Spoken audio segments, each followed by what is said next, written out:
여러분들은 그렇게 크게 즐거워할 일이 이번 주간에 무엇이 있었습니까? 이번 1년 동안에는 무엇이 있었습니까? 각자 자기의 그 기호대로 즐거워하는 것들이 많이 있는데요. 조깅도 너무 좋아하면 그거 아주 건강에 굉장히 해가 된다 그러더라고요. 그러므로 우리의 모든 인간의 것들은 다 지나치면 해가 되는데, 예를 들어서 뭐 정말 술도 지나치면은 해가 되고, 근데 술을 먹기 때문에 사람이 술을 먹는 게 아니라 모든 것들이 조금 지나면 저거 중독이 되는 거예요. 조깅 중독, 자전거 중독. 그게 뭐 다 지나치게 하면 다 건강에 아주 심각하게 안 좋다는 얘기를 들었습니다. 근데 우리는 그 좋아하는 것들을 아까 공부를 향하여서, 명예를 향하여서 끊임없이 달려가지만 인생은 별 인생이 없다고 했어요. 이번 주 우리 큐티 본문의 사도행전을 보면서 헤롯이 정말 엄청난 왕복을 입고 자 백성을 효유해서 백성들이 신이시여 했지만은 그 다음 구절에 백성에게 충이 먹어 죽었다고 이렇게 너무나 커믹한 그 멘트가 그 헤롯에게 있었는데, 헤롯 아그리파 1세가 그렇게 죽고 헤롯 아그리파 2세가 자기 누이 버니게 하고 또 위험을 갖추고 바울을 신문하러 이렇게 나왔지만은 얼마나 그 불륜의 관계인지 모릅니다.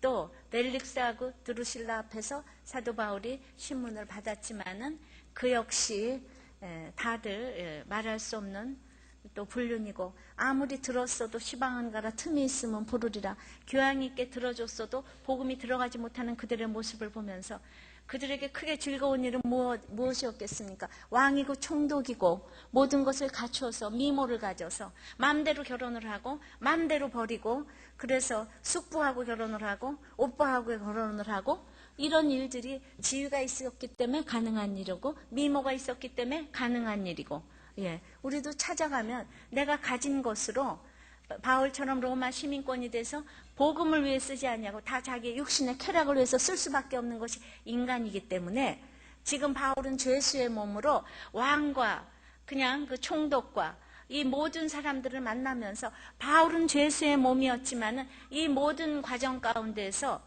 그 이방인 왕들은 교양 있게 듣고 다 보냈지만은 바울의 동조 유대인과 대제사장 높은 사람들은 다 바울이 죽기 전에는 먹지도 마시지도 아니하겠다고, 그럼 위기가 정말 일촉즉발의 이 순간에서 모두가 죽이려고 하고 모두가 돈 가지고 바울을 우습게 여기는 이 정말 환경 가운데서 정신 차리고 있는 사람은 바울 한 사람밖에 없는 것입니다.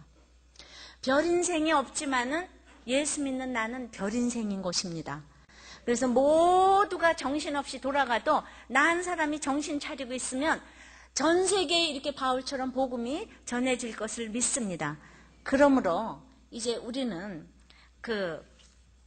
자꾸 제가 별 인생이 없다고 하는 것은 부자든지 가난하든지 부자에게 기대하지 말고 가난한 자 무시하지 말라, 이 뜻이에요.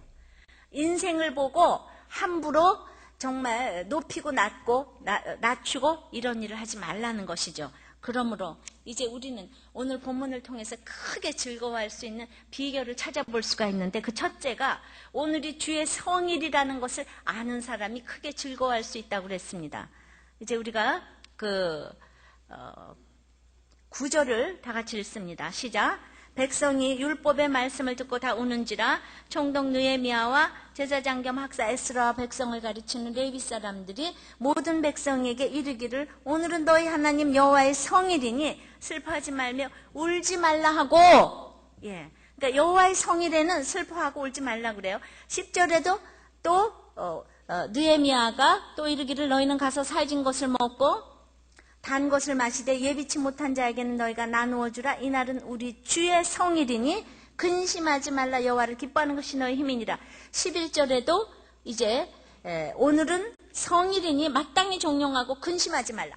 그러니까 근심하지 말라 두 번이나 나오고, 주의 성일이니, 여호와의 성일이니, 오늘은 성일이니 확실히 얘기해 주셨잖아요. 오늘은 여호와의 성일이기 때문에 여러분들이 근심하시면 안 되는 거, 아무 조건이 없어요. 여호와의 성일이니까. 그러면 여호와의 성일은 어떤 날이에요? 우리 창세기 2장에 3절에 보면은 하나님께서 일주일 동안 천지 창조하시고 7일째 거룩하게 하셨고 그날 안식하셨다고 그랬어요. 이것이 안식일의 의미예요. 우리는 정말 주의 성일이라는 것은 거룩한 날, 구별된 날, 가치관이 구별된 날, 그리고 이제 가치관이 구별됐기 때문에 이제 쉬어야지 되는데 어떻게 쉬는가? 그날만 구별됐는가요?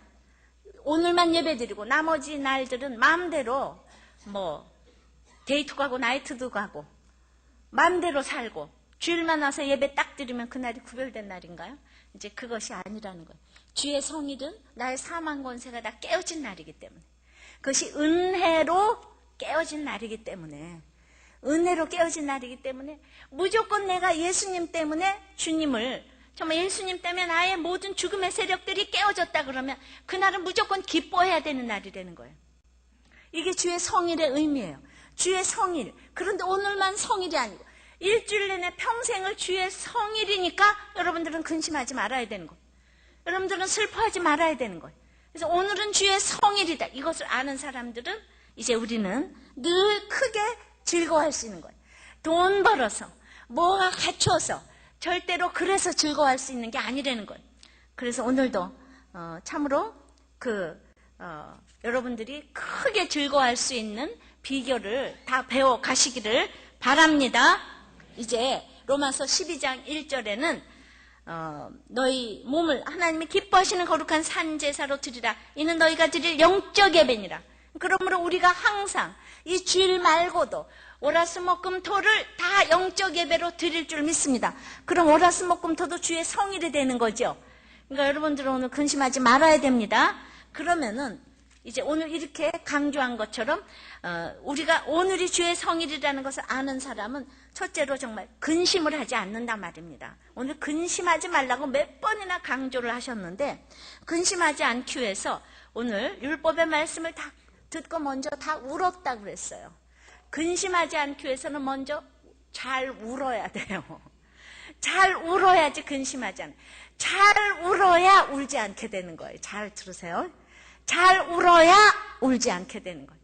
이 말은 내 죄에 대해서 울어야 내 환경에 대해서 울지 않게 된다 이 말입니다. 내가 울었어요. 그랬더니 에스라하고 느헤미야하고 레위가 와서 왜 우냐 오늘은 주의 성일인데. 그러니까 울다가 보니까 내가 죄 때문에 울었는지 환경 때문에 울었는지 나도 몰라. 그러니까 맨 처음에 이렇게 교회를 나오면은 치료받는 사람도 있고 치료 중인 사람도 있기 때문에 우리가 그 눈물이 다 일정치가 않은 거예요. 그러므로 이제 내가 목사인 내가 이렇게 날마다 우니까 어떤 분은 도대체 언제까지 그 목사가 돼가지고 이렇게 죄가 많아가지고 날마다 울을 예정이냐고 이렇게 저한테 이제 물어봅니다. 이제 목사님은 여자가 아니라고 위축되지 말라고 주의 종 기름 부음 받은 종이라는 걸 알라고 그만 울라고 그렇게 얘기를 하지만 이 성경에서 이제 천국에서는 눈물을 씻겨주신다고 그랬으니까 씻겨줄 눈물이 있어야 되잖아요. 제가 성경적인 근거를 댈까요? 예, 사도 바울은 맨 처음에 예수 믿자마자 사도 중에 가장 작은 자라고 그랬어요. 점점 성숙해가니까 성도 중에 미미한 자라고 그랬어요. 죽기 전에는 죄인 중에 괴수라고 그랬어요. 그러니까 우리가 날마다 이렇게 주님의 말씀을 듣고 내 죄를 이렇게 깨닫게 되면은 이제 집에서 화장할 땐 주름이 하나도 안 보이는데 차를 타고 딱 옆에 백밀러를 보게 되면 자글자글. 햇볕과 환한 데 나오면 자글자글 보기 싫어요. 도로 집에 들어가고 싶어. 집에서도 또 깜깜한 밤중에 이제 스탠드 켜놓고 내 얼굴 보고 싶다 이거죠. 그래서 자꾸 어두움에 자식들이 되고 싶은 거예요. 그러므로 내가 자꾸 말씀 안에 나가면 나갈수록 내 죄가 보이니까 내가 주님을 너무 사랑하는데 사랑하는 주님에 맞게 합당하게 못 사니까 내가 슬프지 않겠어요? 그러므로 이제 말씀을 듣고 내가 울 때 이렇게 잘 울 때 여러분들도 도전받아서 자기 죄를 잘 보면은 예배가 끝나고 나갈 때는 우리가 다 환해서 이제 우리가 서로 좋아하잖아요. 그죠? 근데 예배가 끝나고 나서 이런 사람 울지 말라 이거죠. 정확하게 나와서 아무리 예배가 끝나도 그냥 그냥 계속 눈물만 나고 이런 사람들 그래도 교회 와서 우는 거는 굉장히 아주 희망이 있어요. 좌우지간 딴 데 가서 울지 말고 교회만 와서 우세요. 목장에서만 와서 우세요.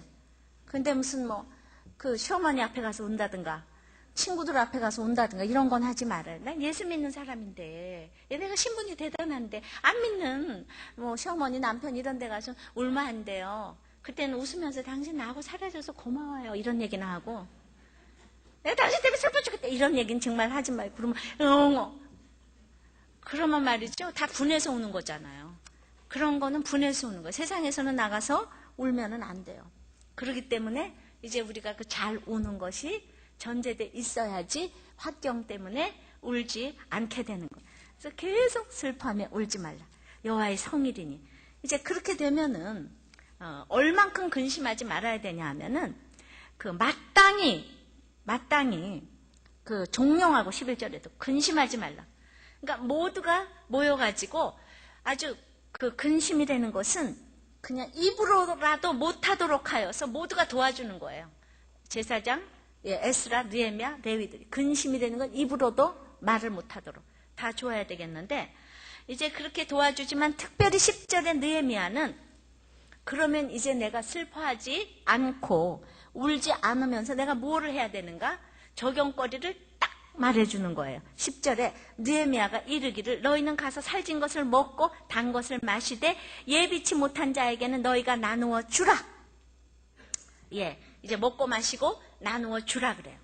자, 9절에는 에스라, 느헤미야, 레위가 전부 가르쳐줬는데 먹고 마시고 나누어 주라는 느헤미야만 하네요. 10절에 느헤미야만 먹고 마시고 나누어 주래. 그러니까 적용 부분은 역시 삶이 있는 느헤미야가 확실하게 해주는 것 같아요. 그러니까 적용 부분은 자기가 살지도 못하면서 적용을 하면 사람들이 너나 나눠줘 이래요 다. 그럼 뭐 자기도 안 하면서 너나 나눠줘. 이런데 느헤미야가 얘기를 하면 사람들이 그냥 말을 딱 듣는 거예요. 여러분들 내 말을 아무도 안 들으면 여러분들 삶이 없어서 안 듣는 거예요. 부모, 자식도 삶이 없으면 안 듣는 거예요. 우리 저렇게 잘 키우는 권사님께서 저렇게 돈을 좋아하니까 또 이제 아드님도 얘기했잖아요. 자기도 돈 좋아한다고. 엄마의 삶의 결론이잖아요. 그러므로 서로 말을 안 듣는 거는 역시 그거는 문제 하나 없다고 그래서 문제 부모밖에 없다고 그랬거든. 그러므로 이제 느헤미야가 먹고 마시고 나누어 주라 그랬어요. 그러면은 이제 먹고 마시고 나누어 주라. 그럴 때 우리는 아까도 힘든 사람도 있고 여러 이제 어려운 사람도 있는데 누구는 이렇게 교회 와서 말씀을 들을 때도 위가 아프면 고기도 못 먹잖아요. 당뇨가 걸리면 단 거를 못 마셔요. 그러므로 이렇게 똑같은 말씀이라도 먹고 마시지 못하는 사람들이 많이 있으면은 이제 이 예배가 끝나고 나서 식당에 모여서 서로가 잘근잘근 씹어서 나눠줘야 되는 거예요. 먹을 수 있도록. 1대1에서 또 나눠줘야 되는 거예요. 목장에서 또 나눠줘야 되는 거예요. 먹고 마시고 나누어 주라. 이것이 크게 즐거워할 수 있는 비결이라고 그랬어요. 그러니까 지금 참으로 12절에 모든 백성이 곧 가서 먹고 마시고 나누어주고 크게 즐거워했으니. 그러니까 우리 인생에 크게 즐거워할 수 있는 비결은 먹고 마시고 나누어 주라. 성경 말씀을 먹고 마시고 나누어 주는 거. 그리고 음식도 먹고 마시고 나누어 주는 거. 이거밖에는, 그러니까 나누어 주는 거. 거기에 크게 즐거워하는 거예요. 그냥 내 것만 가지겠다고 움키고 가면은요, 하나도 즐거워할 일이 인생에 없어요. 부부간에 뭐 자식 주는 거, 그런 건 주는 거라 그러는 게 아니에요. 자식한테 주는 거는 자기하고 똑같은 거예요. 자기 거에 탐욕. 자식을 주면서 준다고 이제 그러시면 안 되는 거예요. 그러면 우리가 오늘이 주의 성일이라고 생각하는 사람은, 자, 첫째 아까 근심하지 말라 그랬죠? 그 다음에는 이제 12절에 즐거워했으니 이는 그 읽어 들린 말은 밝히 함이라. 말씀을 밝히 알게 되면은 이렇게 먹고 마시고 나누어 주게 되는 거예요. 그러니까 두 번째는 말씀을 밝히 알고 즉시 적용하는 이런 것이 주의 성일이 오늘이라고 생각하는 사람. 그러니까 말씀을 밝히 알아야지 먹고 마시고 나누어 주는 거죠. 지금 정말 듣기도 싫고 이러면서 그냥 떠나버리면은, 그리고 이제 그냥 모든 관계를 해결할 적에는 그 관계가 성공하지 못한다는 거예요. 그럴 때에는 관계 맺기에 실패를 할 수밖에 없어요. 우리가 말씀을 떠나서 관계를 맺으려고 하면은 말씀 안에서 관계를 맺어야 되겠는데 말씀을 떠나서 관계를 맺으려고 그러면 역시 돈 떨어져, 명예 떨어져, 그럼 다 떠나버리는 거예요. 이 사람들이 먹고 마시고 나눠줄 것이 있어서 지금 나눠준 줄 아세요? 여러분도 아다시피 지금 이스라엘 백성도 돈 하나도 없어요. 가족도 구원이 안 됐어요. 그리고 이방인 처자들을 지금 다 내보냈어요. 뭐가 지금 나눠줄 게 기분이 좋겠어요? 집도 없어요. 아무것도 없어요. 그런데 갑자기 말씀을 밝히 알게 되면은 이렇게 줄 것이 있다니까요. 서로 먹고 마시고 나누어줄 것이 있는 것. 이것이 바로 주의 성일이 오늘이라고. 주의 성일이 오늘이라고 생각하는 사람은 결국은 오늘이 마지막이라고. 내 육신은 다 죽었거든요. 그러니까 오늘부터 예수 안에서 살기 때문에 이제 나는 죽었어요. 그럼 줄 것만 있는 인생이에요. 줄 것만 있는 인생. 이것이 바로 가장 크게 즐거워할 수 있는 비결이라고 생각을 합니다. 이제 우리는 정말 힘들지만은 다들 교회도 목장도 먹기 위해서 가는 거예요. 마시기 위해서 가는 거예요. 내 슬픔도 약재료로 나눠주기 위해서 가는 거예요. 슬퍼도 할 일이 있고 기뻐도 할 일이 있어요. 그래서 말씀 읽고 울면서도 가야 할 곳이 있어요. 이것이 가치관의 변화예요. 자, 먹고 마시고 육적으로도 먹고 마시고 나누어주고 영적으로도 먹고 마시고 나누어주고. 김기석 씨가 쓴 길은 사람에게로 향한다는 책 속에 이제 송기숙 씨가 어떤 마을에 대해서 정의를 했는데 저도 그걸 인용을 좀 여러분들한테 해드리겠습니다. 이분이 사람이 모여서 더불어 사는 최소 단위인 동네는 이 세상의 축소판이라고 하면서 5부류의 사람이 어느 동네나 있는 사회의 구색이었다고 말을 해요.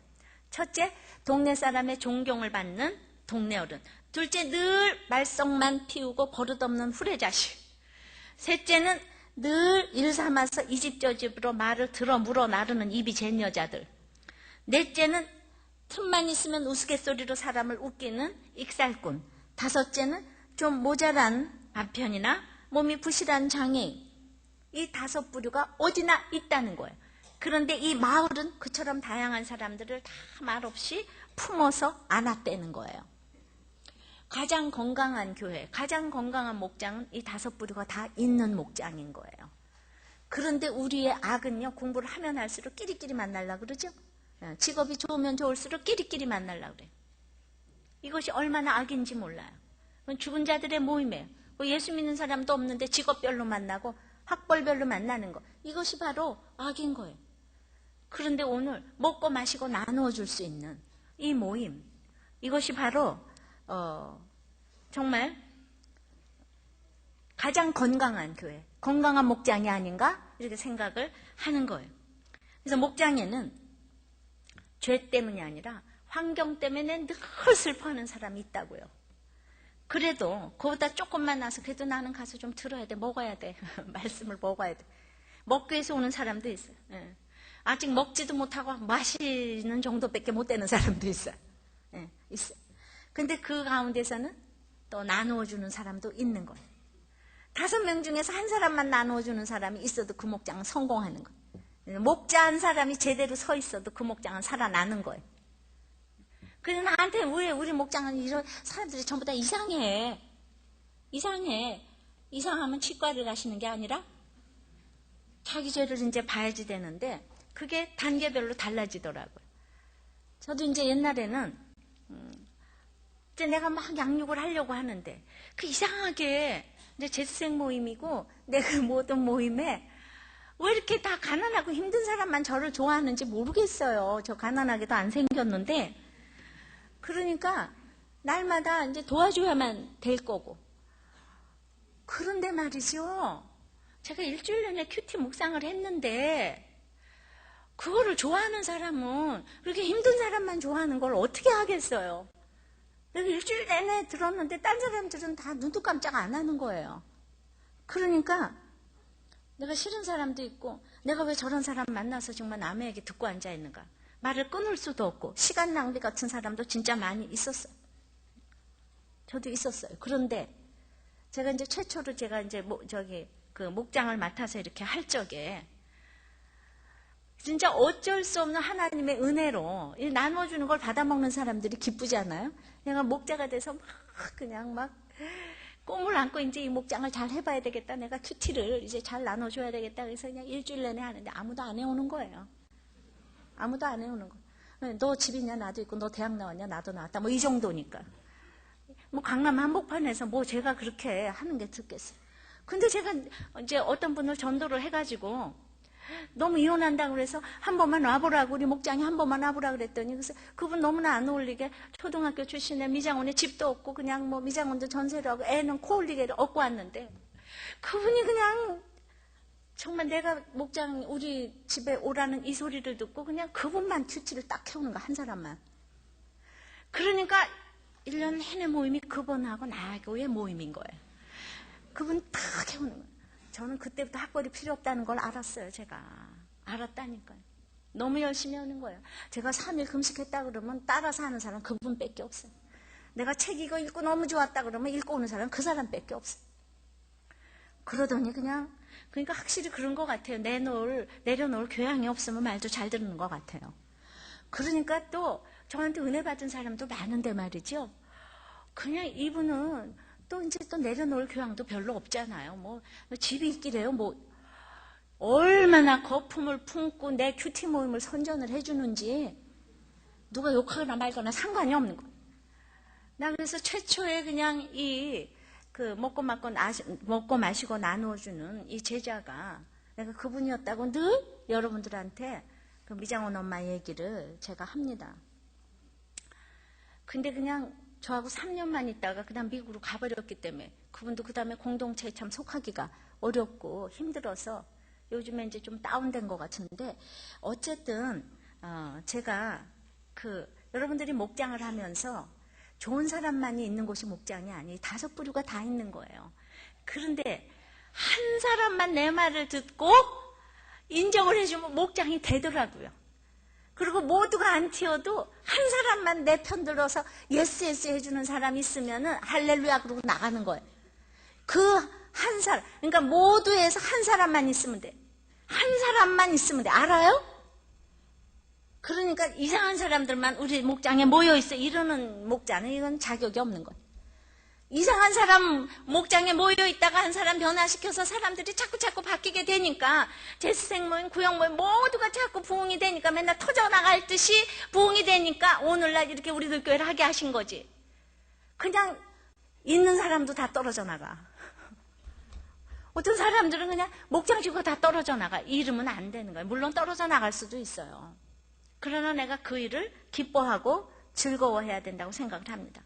즉시 적용을 해야 돼요. 말씀을 밝히 알게 되면 즉시 이렇게 적용을 하게 되면은 이제 하나님께서 진짜 축복을 하실 수밖에 없는 거예요.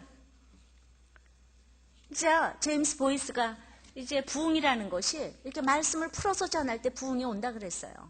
뭐 기계적으로 말씀만 풀어서 오는 거가 다는 아닐지라도 이제 그때 정말 부흥이 온다. 하나님은 성경을 풀어 전하는 것을 그렇게 축복하신다는 거예요. 역사상 두드러지는 현상은 그런 말씀 전파가 있었을 때 늘 부흥과 개혁이 있었대요. 우리는 이렇게 먹고 마시고 나누어 주는 건 본이 되는 삶이잖아요.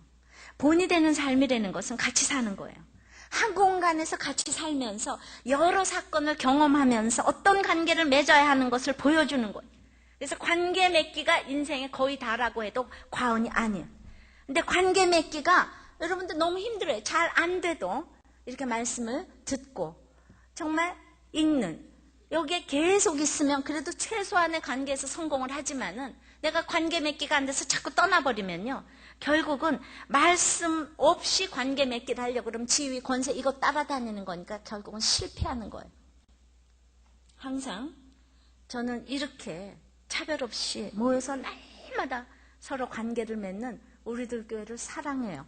그래서 정말 이 목장을 기적이라고 생각을 합니다. 다 차별 없이 모였어요.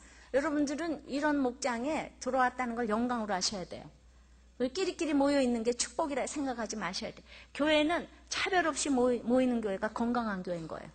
어떤 부류만 모이면 안 되는 거예요. 성경에 어디도 그렇게 끼리끼리 모인 교회가 없어요. 근데 말씀이 확실하면 진짜 남녀노소, 빈부, 귀천 차별 없이 모이게 되는 줄 믿습니다. 왜냐하면 제가 옛날에도 그 강남 한복판에 살았어. 늘 저한테 어려운 사람들이 많이 왔어요. 재수생 모임도 그렇고 모임도 그렇고 다 멀리서. 물론 어려운 사람은 오는 거 아니지만 막 절대적인 힘든 사람도 하나님께서 보여주셨는데 정말 제가 밤새도록 깨달은 말씀을 그냥 응답하고 좋아하는 사람들하고 역시 저는 같이 갈 수밖에 없어요. 생각해보세요. 아무리 모든 좋은 조건이 갖춰졌는데 제가 일주일 내내 읽은 말씀 전혀 은혜 안 받고 이러면 그 관계 맺고 싶습니까? 그래서 저절로 외모로 사람을 보는 데 대해서 이렇게 정말 하나님께서 가지치기를 해주시더라고요. 사명 때문에 와서 사명 때문에 살다가 사명 때문에 가는데 사명을 이루는 사람들하고 같이 가야 되지 않겠습니까? 자, 그런데 이렇게 즉시 적용하는 일들이 우리 가운데 일어나고 있어요. 어떤 남자 집사님도 자기가 예목 훈련을 받고 즉시 작은 아들한테 가서 무릎 꿇고 빌었대는 거예요.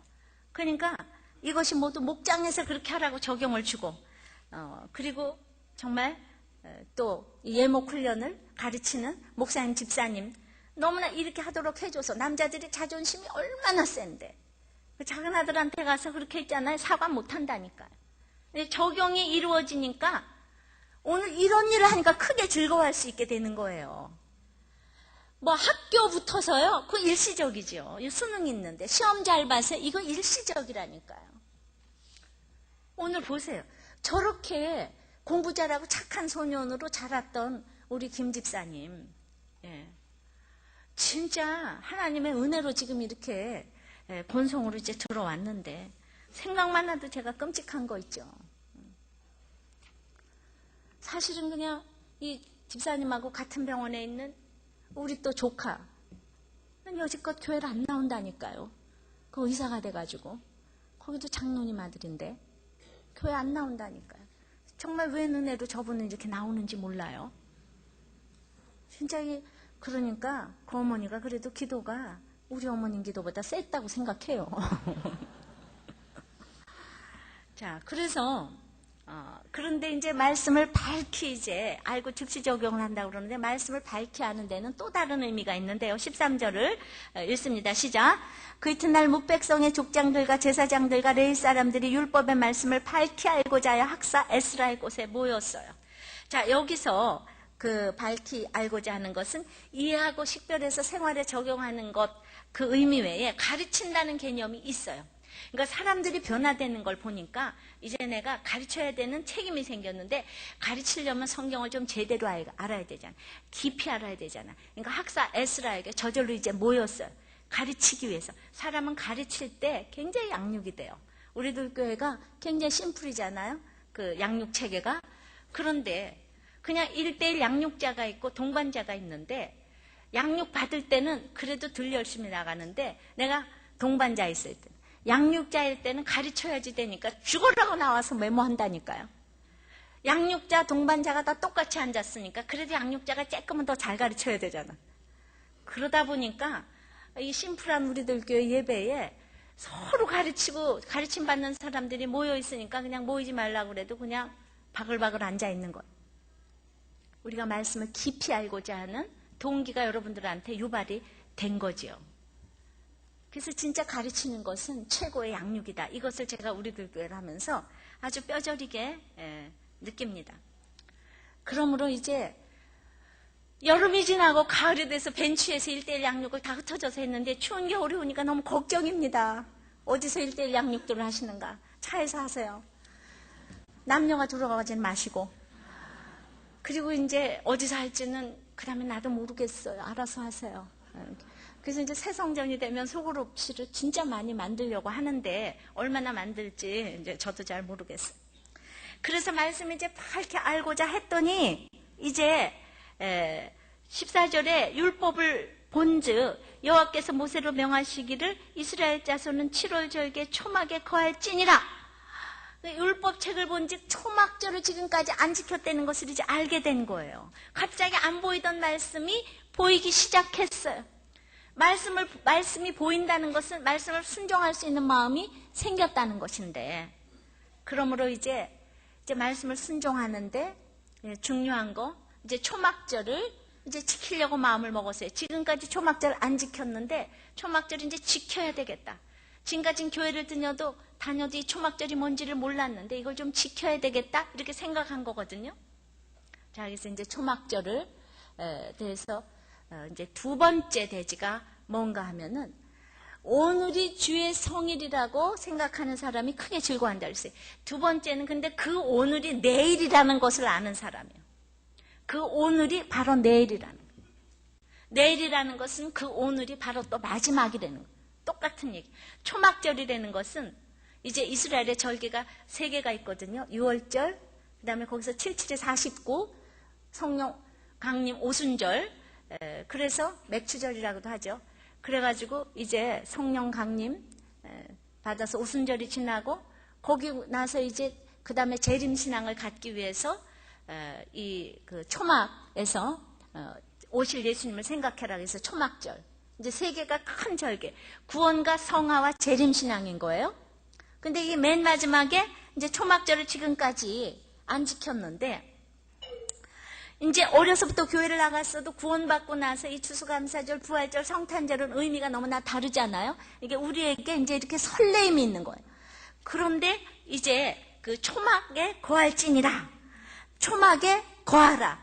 이 얘기를 계속하는 것은 내가 일생을 살면서 이렇게 크게 즐거워하는 것은 정말 내가 오늘이 마지막이라고 생각하고 주님께 올인할 때에 크게 즐거워할 수 있는 거예요. 세상 욕심을 다 내려놓을 때 오늘이 마지막이라고 생각할 때 세상에 소망을 두지 않게 되고 내 앞에서 그 초막으로 지은 집을 보면서 일주일 동안 그 초막이 시들어가는 그 나뭇가지가 시들어가는 그 모습을 보면서 우리가 이제 오늘이 마지막이라는 오늘이 그 내일이라는 것을 알게 될 때 가장 여러분들이 크게 즐거워하게 될 줄을 믿습니다. 그래서 이제 그 15절에 초막절 지키는 그 초막절 재료하고 장소를 재료를 15절에 16절에 초막절 장소를 가르쳐주는 거예요. 초막절 재료가 뭔가 15절 읽습니다. 또 일러스되 모든 성읍과 예루살렘에 공포하여 이르기를 너희는 산에 가서 감람나무 가지와 들감람나무 가지와 화석류 나무 가지와 종려 나무 가지와 기타 무성한 나무 가지를 취하여 기록한 바를 따라 초막을 지으라. 자, 감람나무, 들감람나무, 화석류 나무, 종려 나무, 기타 무성한 나무로 초막절을 이렇게 지금 지으래요. 광야에서 우리를 이렇게 보호하셨어요. 우리가 아무것도 먹을 것도 마실 것도 없는데 하나님의 전적인 보호로 한량없는 은혜로 광야 40년을 지내서 가나안 땅에 들어갔잖아요. 근데 그걸 지금 다 잊어버렸잖아요. 그랬는데 그 장막을 지으라고도 아니고 초막을 지으래요. 장막은 벽돌집보다도 날아갈 집이에요. 약해요. 근데 그 장막도 아니고 초막을 지으래요. 초막 나무가지로 지으래요. 그런데 초막절의 재료가 그 감람나무는 이제 10 내지 14년 후에 결실을 시작해서 30년 후에 30년 이상이 돼야 수확이 되는 것이고 들감람나무는 비슷하지만은 거의 그 감람류는 산출하지 못하고 화석류 나무는 정숙한 여성을 가리키고 종려나무는 3m에서 7m 정도인데 잎이 무성하고 열매 맺기가 40년이 걸리고 150년이나 결실할 수 있는 장수목이에요. 그러니까 굉장히 좋은 나무도 있지만은 가짜나무 같은 것도 있어요. 근데 초막절을 이런 나무로 지으래요. 저는 이제 두 가지 의미를 생각해 보는데 초막절 재료로 쓰이려면은 이렇게 오랫동안 인내하고 정말 결실할 수 있는 이런 나무들이 초막 재료로 쓰이지만은 그 아무리 좋은 나무라고 할지라도 140년 동안 살 수 있는 나무 40년 만에 30년 만에 이렇게 그 열매가 걸리고 대단한 아름드리 나무에 대단한 것 그냥 딱 꺾이기 시작하면 일주일 안에 다 똑같이 시들어버린다 이거예요. 내가 이 땅에서 아무리 공로가 많고 아무리 좋은 일을 많이 하고 정말 천사의 말을 할지라도 하나님 앞에서는 그 아무것도 아니라는 거예요. 하나님이 은혜 줘서 했지 내가 힘으로 한 거 아무것도 없다는 거예요. 이거를 일주일 동안 다 시들어가는 너의 모습들을 보면서 이제 정말 하나님께만 모든 근거가 있다는 걸 생각하고 크게 즐거워하라 이 얘기입니다. 또 그 초막절 장소는 16절 백성이에 나가서 나뭇가지를 취하여 혹은 지붕에 혹은 뜰 안에 혹은 하나님의 전 뜰에 혹은 수문 광장에 혹은 에브라임 문 광장에 초막을 짓대. 한번 어디 멀리 가서 초막절 짓고 광야에 나가서 지으려는 것이 아니라 집들이 평평해서 거기서 초막을 지을 수가 있어요. 또 자기 집들에도 지을 수가 있어요. 바쁘면 집에서도 지을 수가 있어요. 그러나 외부에서 온 사람들 때문에 이 수문학 광장, 에브라임 광장을 양보하고 자기 집에서 지을 수도 있어요. 초막절을 짓는 것은 장소가 뭐 결정되어 있는 것이 아니에요. 아무 곳에서도 낮아져 보면서 이제 정말 하나님께서 나를 인도해 주신 이것을 기억하라 이런 뜻입니다. 특별히 수문 광장, 에브라임 문 광장. 에브라임이 누굽니까? 요셉의 아들이에요. 여호수아의 조상이에요. 찬란하게 빛났던 에브라임 가문. 여러분들 아무리 요셉이 대단하다고 하더라도 요셉은 말이에요. 일평생 이 에브라임으로 해가지고 북이스라엘의 조상이 돼서 에브라임에서 여로보암이 나와서 북이스라엘의 조상이 돼서 금송아지 섬기고 계속 예수님이 오시는 남유다를 계속해서 유린내고 괴롭혔던 바로 북이스라엘의 조상이 됐어요. 요셉이. 그러니까 우리가 이 땅에서 총리가 되고 대단하게 사는 사람들은 낮아지기가 진짜 어려운 것 같아요. 여러분들은 진짜 모르지. 우리 정말 유다처럼 시아버지하고 며느리하고 동치만 이 사람들은 죽을 때까지 겸손하고 그냥 에브라임은 이 요셉 후손은 그냥 계속 자기가 잘났다고 생각하니까 그렇게 유다의 후손으로 오는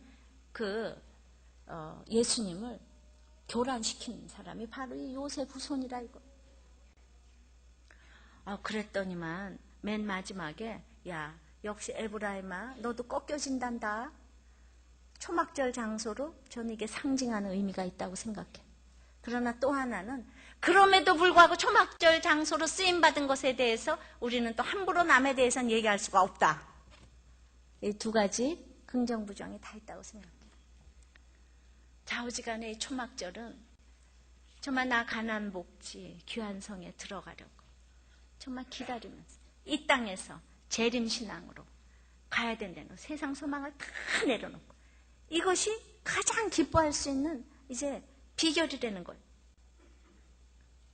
성경을 자세히 보면 이렇게 초막절 자료는 뭐고 장소는 뭐고 다 가르쳐 주잖아요. 성경을 자세히 보면 내가 어떻게 살아야 될지를 다 가르쳐 주는 거예요. 우리 하나님의 뜻을 모르겠다고 계속 그러는 거는요. 성경을 자세히 읽지 않았다는 그 증거예요. 감동 없이 읽으니까 아무것도 여러분들이 모르지만은 우리가 성령의 감동으로 바울도 예루살렘에 들어가려고 그러는데 똑같은 성경이 성령의 감동으로 들어올 제자들 보고 절대로 들어가지 말라 그러는 거예요. 바울이. 둘 다 성령의 감동이라는 말을 썼어요. 바울 사다가 예루살렘 성에 들어가야 돼요? 안 들어가야 돼요? 그거 어떻게 알겠어요, 여러분들이? 성경을 자세히 보면 다 그 답이 나와 있어요. 옳고 그름의 문제가 아니라 이렇게 성경을 보면서 이제 그러니까 결국은 바나바하고 바울도 너무너무 크게 싸웠잖아요. 근데 왜 싸웠어요? 바울이 너무한 거 아니야? 근데 자세히 보니까 갈라디아 2장에 바나바가 이제 예루살렘에서 지도자들이 오니까 이방인과 식사를 하다가 딱 안 먹은 것처럼 외식을 했어요. 그러니까 그 염대를 다 살펴봐야 돼. 바울이 책망했어요.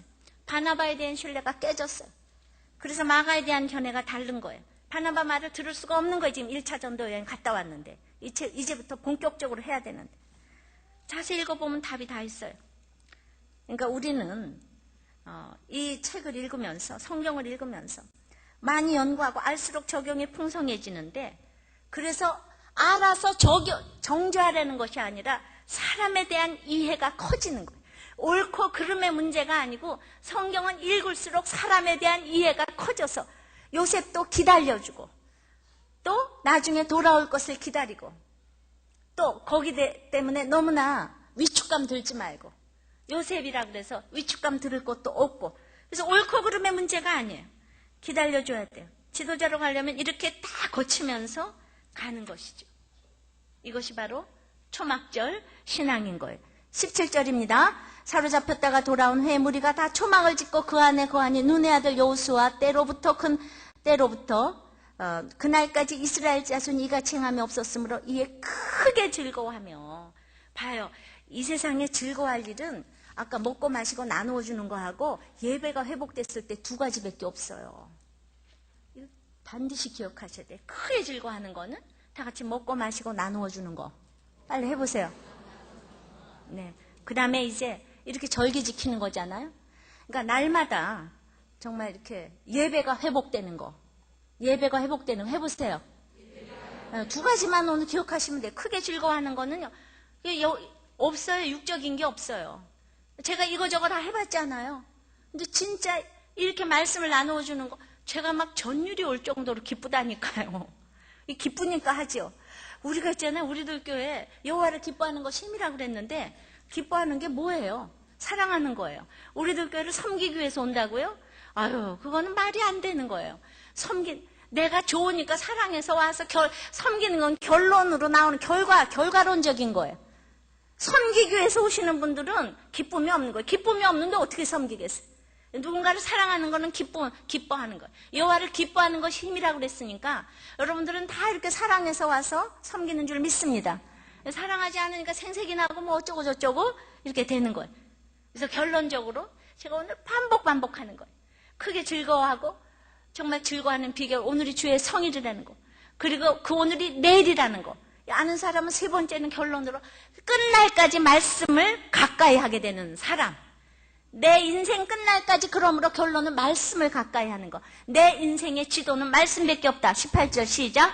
에스라는 첫날부터 끝날까지 날마다 하나님의 율법책을 낭독하고 무리가 7일 동안 절기를 지키고 제8일에 규례를 따라 성회를 열었느니라.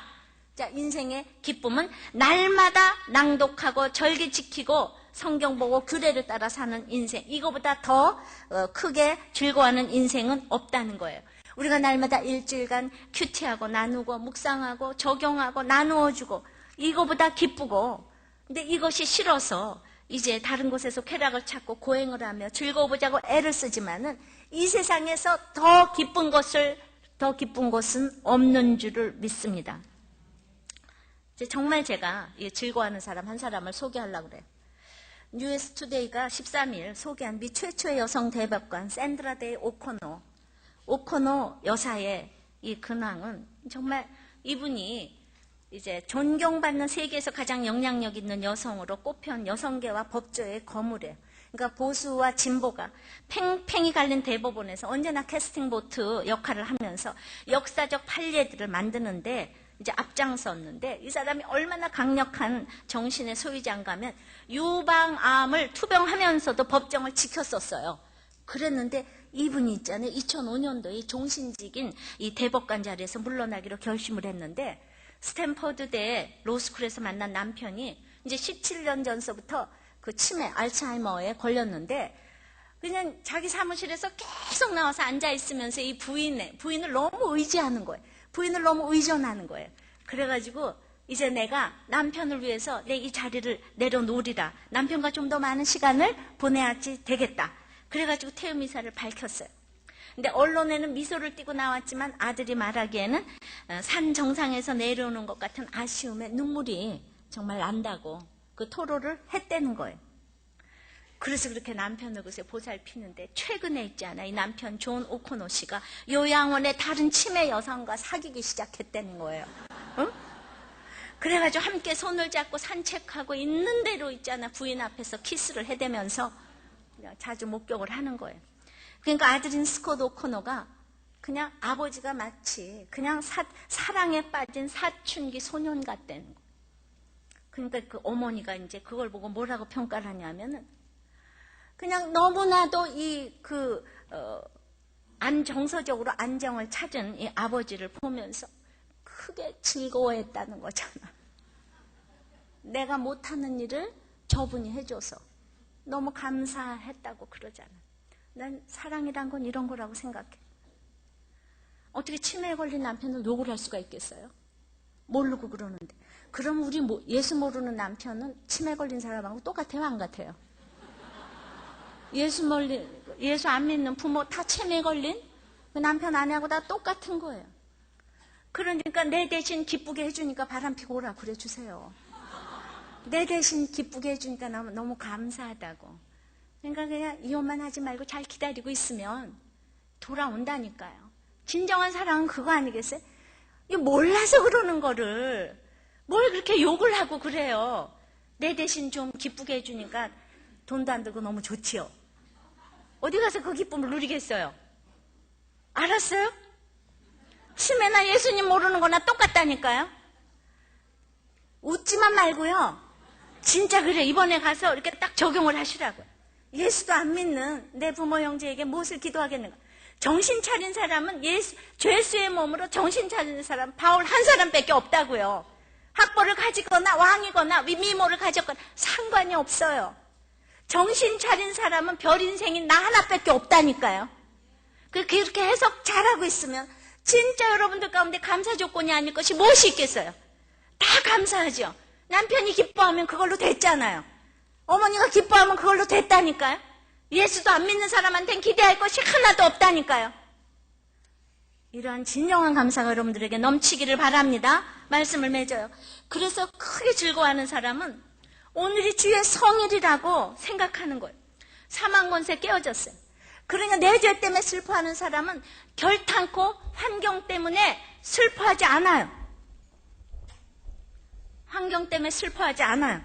말씀을 그래서 밝히 알고자 하는 사람이에요. 오늘이 그러므로 내일인 것을 아는 사람이에요. 세상 소망을 다 내려놓고 마지막이라고 생각을 하고 초막을 지으면서 내 육이 시들어가는 이 모습을 보고 천성의 소망을 두고 살 때에 결론은 끝날까지 이제 율법책을 가까이 하는 사람인데 얼마나 내가 쓸데없는 욕심 때문에 감사하지 못하는 것이 너무나도 많아. 아버지 하나님, 우리는 너무나 크게 즐거워하고 살고 싶은데 주님, 크게 즐거워하고 살 수 있는 비결은 오늘이 주의 성일이라고 생각하는 것이라고 합니다. 주님, 그것은 오늘이 마지막이라고, 내 사망 권세가 다 깨어지고 이제 내 가운데서 예수님이 왕노릇하는 날이라고 사는 것입니다. 그러기 위해서 우리는 내 죄에 대해서 슬퍼하고 내 환경에 대해서는 이제 근심하지 말라고 하십니다. 그러나 우리는 내 죄에는 생각이 하나도 안 나고 환경만 슬플 뿐인 것을 주님 앞에 고백합니다. 주님은 정말 우리는 오늘이 마지막이라고 초막절 신앙을 가지고 이 세상이 시들어갈 나의 육신을 바라보며 천성만 쳐다보고 가야 하는데, 주님, 오늘 이 오코노 여사처럼 평생을 남편을 사랑했지만은 그를 위해서 70평생의 모든 것을 내려놓고 그를 간호하기로 했지만은 그 앞에서 다른 여자를 끼고 도는 그 모습을 보면서 같이 기뻐하고 같이 즐거워할 수 있는 그 사람이 믿음이 없는지 있는지 저는 모르지만 우리는 예수 믿는 별 인생이 아닙니까? 그런데 우리 집안에 말이 안 되는 사람들이 있습니다. 도무지 말이 안 되는 사람들이 있어요. 지금 오코노 씨보다 더한. 그러나 오늘 그 사람과 오코노 씨와 내 식구들이 다를 바가 없는 것을 저희들이 알았습니다. 치매에 걸리거나 예수를 안 믿거나 도리어 치매에 걸린 사람은 도리어 순수할 수가 있는데, 아버지 하나님, 정말 질병에 걸린 우리 식구들 때문에 우리는 이제 아무 변명도 할 수 없다는 것을 알았습니다. 주님, 예수 믿는 나만 별 인생입니다. 나만 혼자서 감옥에 갇힌 이 사도 바울 죄수가 수많은 왕들과 대제사장들 앞에서 눌리고 아버지는 죄수로서 신문받았지만 그만이 혼자서 정신 차리고 결국은 그 당한 것 때문에 온 인류가 구원됐습니다. 주님, 내가 오늘 이렇게 사랑하고 상대방의 유익을 구하는 것이 얼마나 우리 집안의 구원을 위한 것이고 우리 목장과 교회의 유익을 정말 위하는 것인지, 여러분도 섬기려고 하는 것이 아니라 주님을 기뻐할 때 이런 힘이 생기는 줄 믿습니다. 우리가 기뻐하고 사랑하는 것 때문에 해야지, 내가 섬기기 위해서 살면 인생이 슬퍼서 못 삽니다. 주님, 우리 사랑하는 성도들에게 사랑을 주시옵소서, 기쁨을 주시옵소서. 정말 기쁨을 이기지 못하는 그 기쁨을 주시옵소서. 아버지는 이 기쁨으로 갑옷을 입고 둥둥 떠다닐 수 있도록 역사하여 주시옵소서. 이제 모든 조건이 감사의 조건으로 바뀌게 도와주시옵소서. 불평과 원망은 아버지는 멀리 물러갈 수 있도록 역사하여 주시옵소서.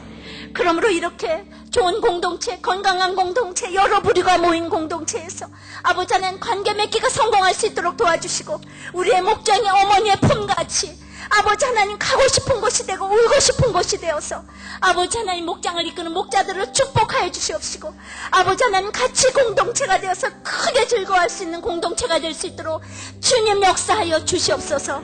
예수님 이름으로 기도합나이다. 아멘.